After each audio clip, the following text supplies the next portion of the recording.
This is the Lone Crater YouTube. We hope this video helps. You begin by installing the 4K capture utility and updating your GPU drivers so encoding runs smoothly. Once done, connect the capture device via USB-C or Thunderbolt and enable video pass-through on your console or PC. This reduces latency.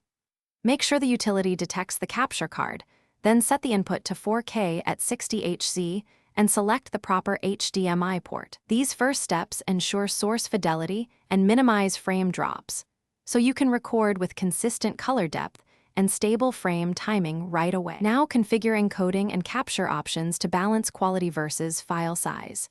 You should pick HEVC if you need small files, or RAW for maximum quality. Then dial bitrate to match disk speed. Higher bitrate means better detail but larger files.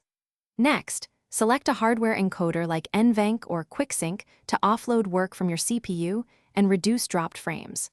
Also set audio to 48K HZ and MapGame, chat, and system tracks separately so you can remix later.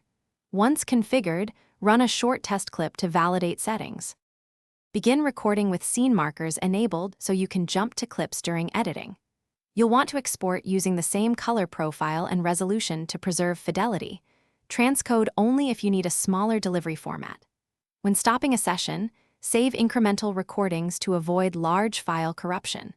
If you encounter frame drops or audio sync issues, first lower the bitrate and switch encoders, then update drivers and firmware. Verify USB bandwidth and cable quality, and reboot devices.